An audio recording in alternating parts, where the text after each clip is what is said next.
அதிகாரம் 4. இஸ்ரேலின் எதிர்ப்பு.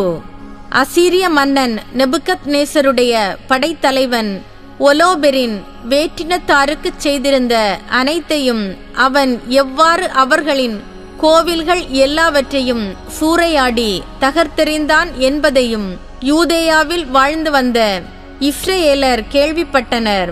எனவே அவனுடைய வருகையை அறிந்து அவர்கள் பெரிதும் அஞ்சினார்கள். எருசலேமை குறித்தும் தங்கள் கடவுளாகிய ஆண்டவரின் கோவிலை குறித்தும் கலங்கினார்கள். ஏனெனில் சற்று முன்னரே அவர்கள் தங்கள் அடிமை வாழ்விலிருந்து விடுதலை பெற்றிருந்தார்கள். யூதேயா நாட்டு மக்கள் யாவரும் அண்மையில்தான் ஒருங்கிணைக்கப்பட்டிருந்தார்கள். தீட்டுப்பட்டிருந்த புனித கலன்களும் பலிபீடமும் கோவிலும் மீண்டும் தூய்மைப்படுத்தப்பட்டிருந்தன. அவர்கள் சமாரியா நாடு முழுவதற்கும் கோனா, பெத்கோரோன், பெல்மாயும், எரிகோ, கோபா, ஐசோரா, சாலேம் பள்ளத்தாக்கு ஆகிய நகர்களுக்கும் செய்தி அனுப்பினார்கள். உடனே அவர்கள் உயர்ந்த மலையுச்சிகளை கைப்பற்றி அங்கு இருந்த ஊர்களை காவலரண் செய்து வலுப்படுத்தினார்கள். அவர்களின் வயல்கள் அண்மையிலேயே அறுவடையாகியிருந்ததால் போருக்கு முன்னேற்பாடாக உணவுப் பொருட்களை சேகரித்தார்கள். அக்காலத்தில் எருசலேமில் இருந்த தலைமை குரு யோவாக்கிம் என்பவர் எப்திரலோனுக்கு எதிரே தோத்தான் சமவெளிக்கு அருகில் அமைந்திருந்த பெத்தூலியா, பெத்தொமஸ்தாயிம் ஆகிய நகரங்களின் மக்களுக்கு மடல் எழுதினர். யூதேயாவுக்குள் நுழைவதற்குரிய மலைப்பாதைகளை கைப்பற்றுமாறு அவர்களுக்கு கட்டளையிட்டார்.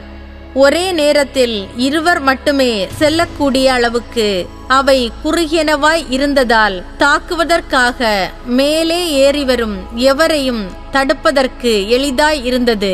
தலைமை குரு யோவாக்கிமும் எருசலேமில் குழுமியிருந்த இஸ்ரேல் மக்களின் ஆட்சி மன்ற உறுப்பினர்களும் ஆணையிட்டபடி இஸ்ரேலர் செய்து முடித்தனர். பொது மன்றாட்டும் நோன்பும்.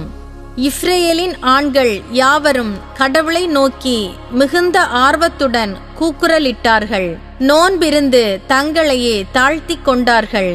அவர்களும் அவர்களுடைய மனைவியர், மக்கள், கால்நடைகள், உடன்வாழ் அந்நியர்கள், கூலியாட்கள், அடிமைகள் ஆகிய அனைவரும் இடுப்பில் சாக்கு உடை அணிந்து கொண்டார்கள்.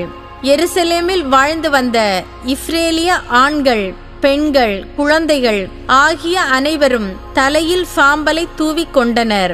சாக்கை விரித்து கோவிலின் முகப்பில் ஆண்டவர் திருமுன் குப்புற விழுந்தனர். பிறகு அவர்கள் பலிபீடத்தையும் சாக்கினால் மூடினார்கள்.